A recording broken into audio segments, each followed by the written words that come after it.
Hi, thanks everybody for dialing into this webinar. This is Doug Weil from Hodes Weil & Associates. On today's webinar, we're going to be discussing the findings of this year's Institutional Real Estate Allocations Monitor.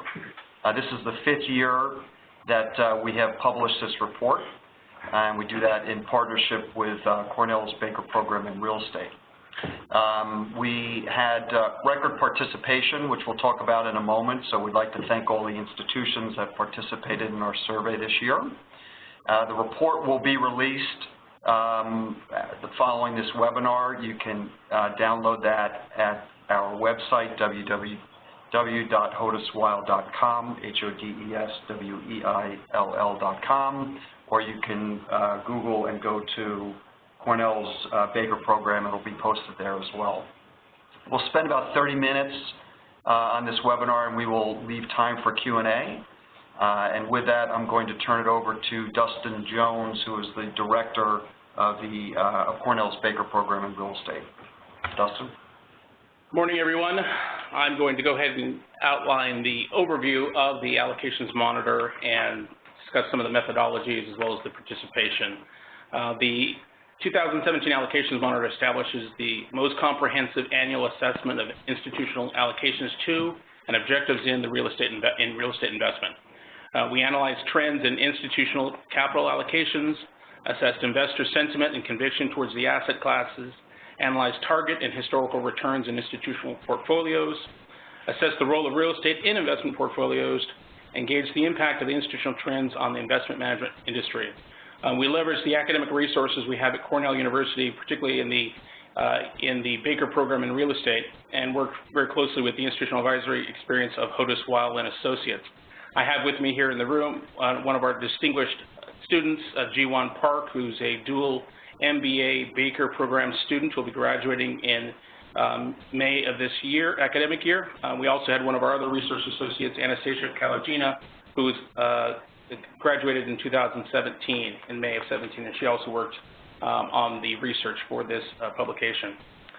We had about 25 questions that we focused on, and they focused on portfolio allocations to the asset class, current and future investments, historical and target returns, investor conviction, investment management and trends, and ESG considerations. We launched the survey at the end of the academic year, beginning of the summer in May of 2017, and closed it just recently in September of this year.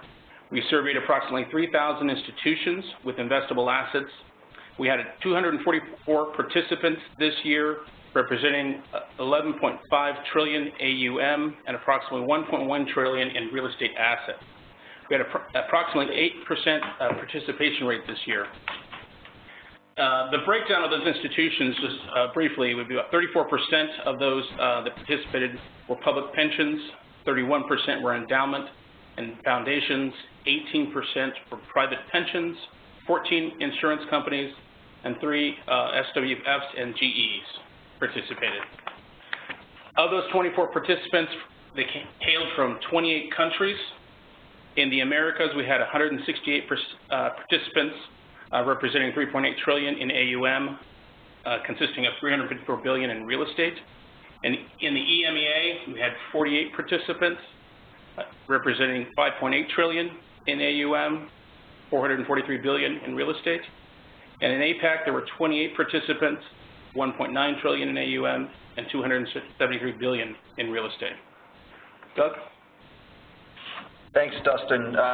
First, I would like to take a moment and thank Cornell for this partnership. This report and all the effort that goes into it is, it's a lot of effort, and it's been a great partnership, and we thank Cornell. For those who don't know, the Cornell Baker Program, it's a 2-year Master's of Professional Studies in Real Estate, and it's really a wonderful program. So focusing on page 5, just quickly, and then I'll go into the key findings. The takeaway from the report this year is that target allocations to real estate continue to rise, although returns and conviction are moderating. So we'll talk about allocations, percent invested, and conviction, as well as some other trends. Turning to page 6, important milestone for the real estate industry as target allocations to real estate have now surpassed 10%, which is a great moment for the industry. Allocations now stand at 10.1%, which is up 20 basis points in 2016, and importantly, 120 basis points over the past 4 years. Approximately 44% of institutions now have a target allocation in excess of 10%, and that's up over twofold over the past 2 years, so pretty meaningful increase there. Turning to page 7. However, the pace of increase in target allocations is moderating. What we've seen for the past 4 or 5 years is a 30 to 40 basis point increase year over year, and this year, as I mentioned, the increase in target allocations was 20 basis points. And further, institutions expect to increase their target allocations by 20 basis points over the coming 12 months. So continued momentum in the industry, albeit the pace of increase is moderating. Our view is the industry is still in the early stages of a long-term trend of increasing target allocations, but in the near term, in the next several years, we can expect that the rate of annual increases will moderate. In terms of current investments relative to target allocations, institutions remain meaningfully underinvested by about 100 basis points at this point in the market. That's despite the fact that 92% of institutions report that they are actively investing in real estate. There's still this gap of about 100 basis points from target allocations. 60% of institutions are underinvested relative to their targets, and that's up from 50% in 2016. Talk about conviction in a moment, but that's a contributing factor to the lag between percent invested and target allocations. Likewise, investment returns have moderated. In 2016, the average return for institutional portfolios came in at about 8.6%, and this was down from 11% in the prior year and a 5-year trailing average of 10.4%. So we've really seen a moderation in investment returns. That said, returns continue to exceed target benchmarks for institutions by about 20 basis points. And important to note that over the past 12 months, institutions lowered their target return by about 20 basis points from 8.4% to 8.2%. This year, institutions in the Asia-Pacific region get the trophy, as we say, for the highest average annual return, which came in at 9.3%, and they just edged out institutions in the Americas who had a slightly lesser target return. Now I'm going to turn the presentation over to my partner, Will Rowson, who's based in London, and he'll pick up the discussion on investor conviction. Yeah, thank you, Doug. What you're looking at on slide 10 is the overall conviction rate, which is an arbitrary scale that we've used, with 10 being the most favorable conviction towards real estate and 0 being the least.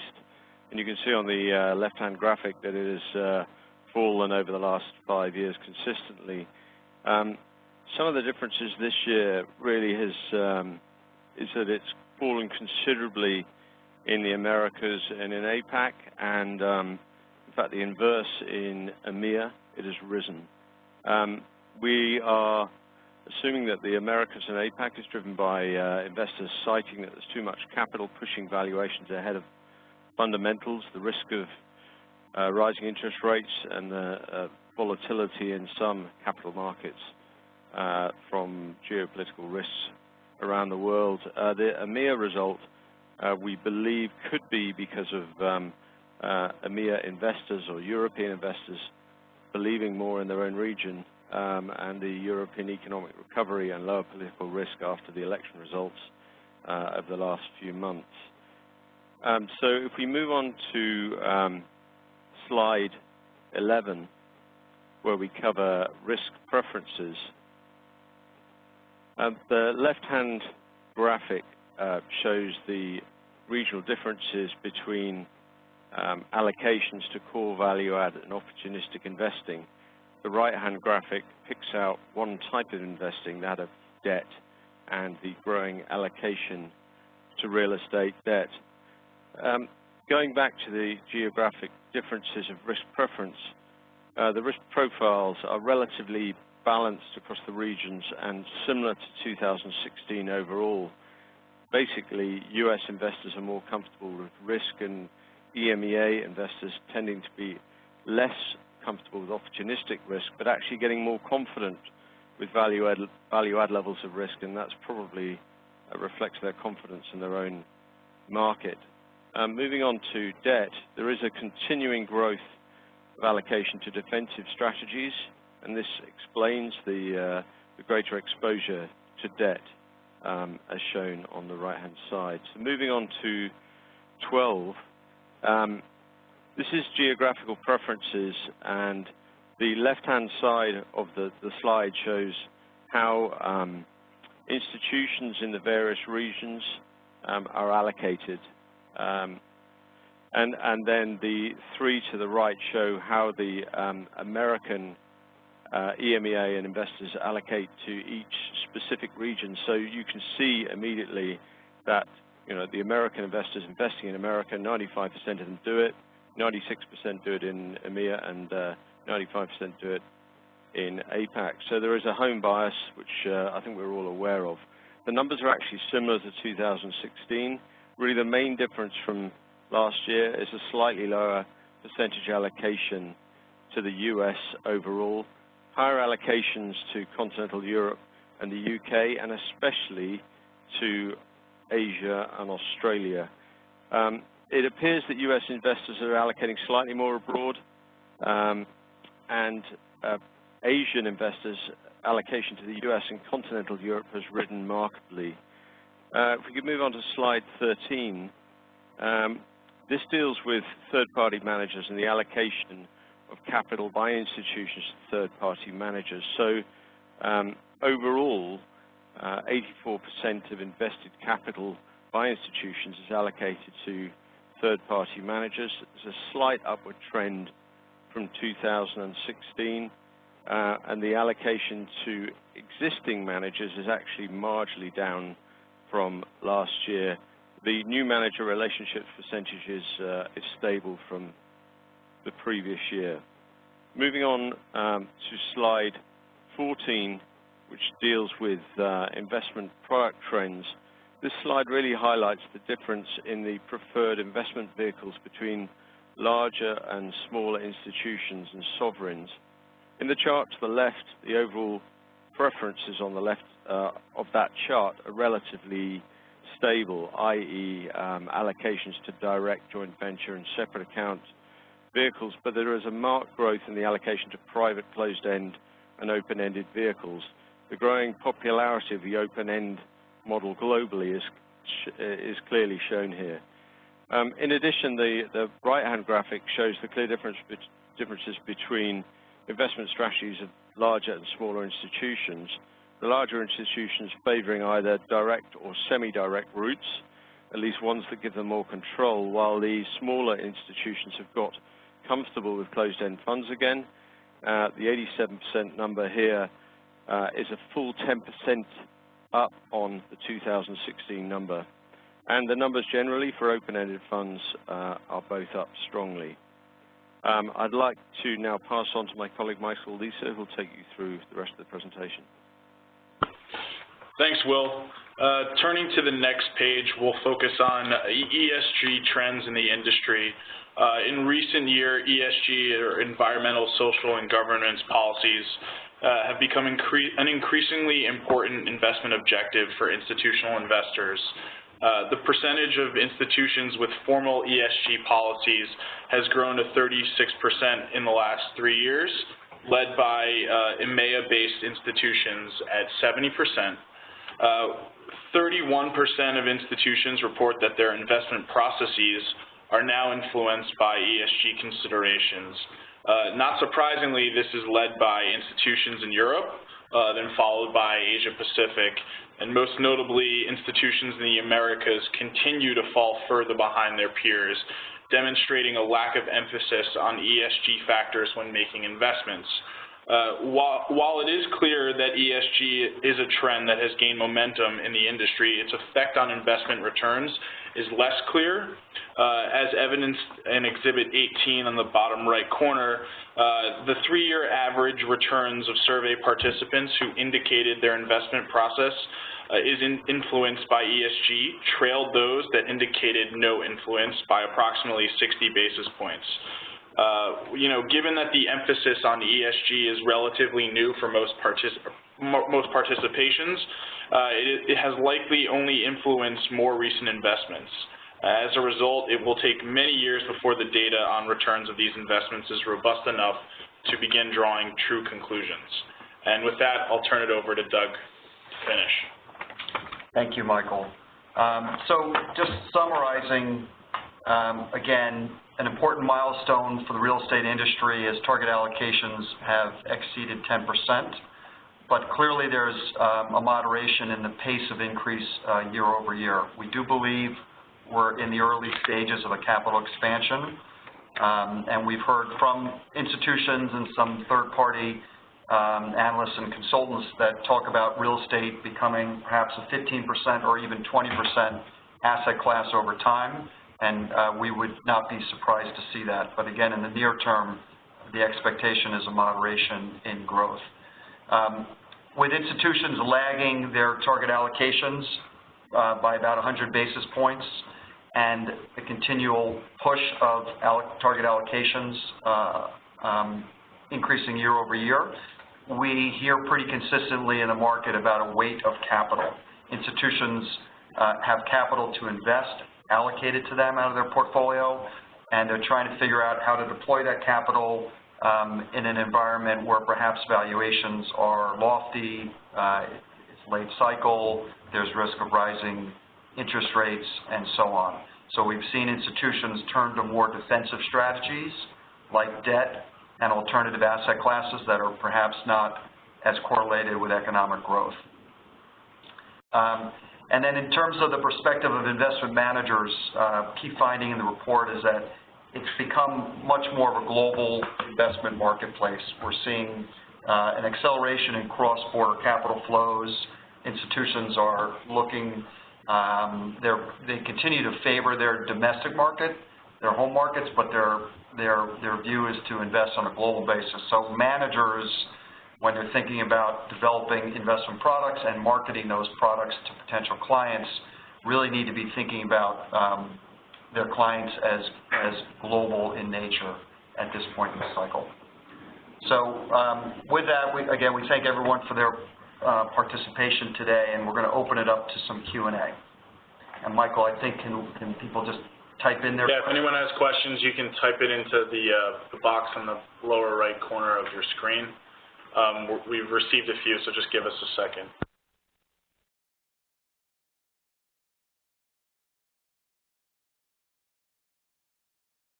Okay, so the first question we received were allocations continue to rise while returns and conviction are falling. How long until this can be sustained before investors begin to reduce real estate investments? Again, our view is that on an overall basis, allocations are going to continue to trend upward. In our survey, we found that just 5% of institutions intend to lower their target allocations over the next 12 months. So it's really a short, small amount of investors that intend to decrease their allocations. I think what we would expect more, again, is a moderation of the pace of increase over time. We don't expect that the overall target will go down. The next question we received was, as conviction continues to fall, how are we seeing this manifest in investment decisions?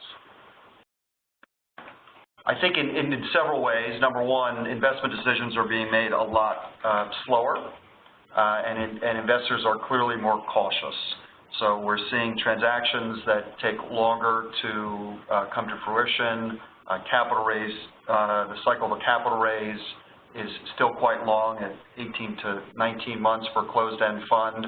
And then in terms of the decisions that are being made, again, investors are leaning towards more defensive strategies like credit and debt, corporate net lease, and as well alternative asset classes, self-storage, medical office, and so on.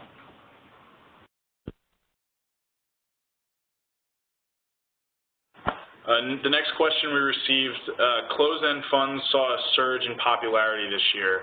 What do you think is the force driving this? Well, first I would say I wouldn't characterize it as a surge. I think it was more an uptick in the number of institutions that are considering funds. But I think in general, as the marketplace has become, first of all, real estate is an illiquid asset class. It's hard to access. Not every institution can buy properties directly or through joint ventures or, for that matter, have enough capital for a separate account. So commingled funds, whether closed-end or open-end, are a good investment product for many institutions.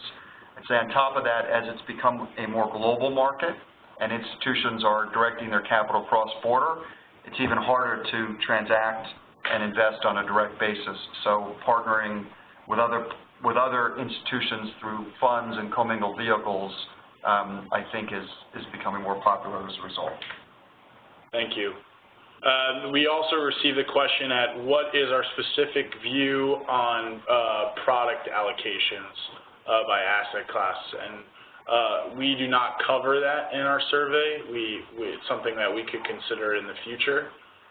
There was also a question with regards to emerging markets, ranking them from highest to lowest in terms of investor interest.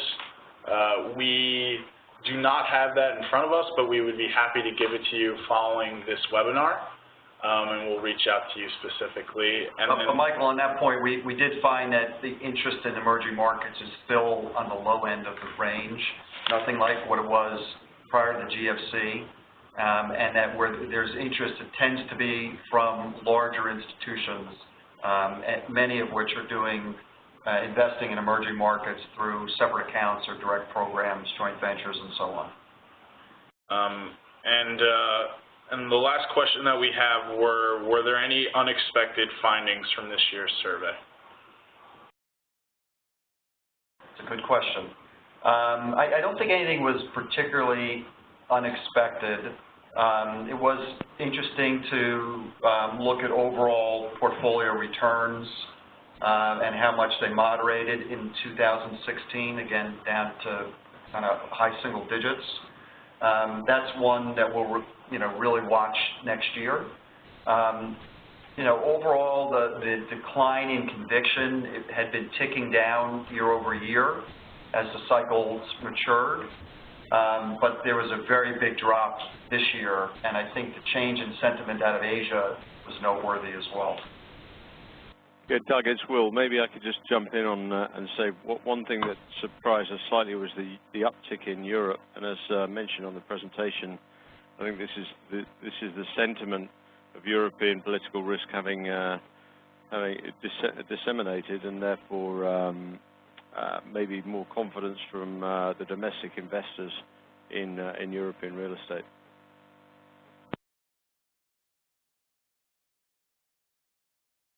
Okay. With that, I think we will we'll wrap up here. Again, the report is available on our website, as well as Cornell will be posted on Cornell Baker's website, or for that matter, feel free to email us. We're happy to send you a copy. And we appreciate everybody's time today, and look forward to any comments or thoughts you may have on the report. Thank you.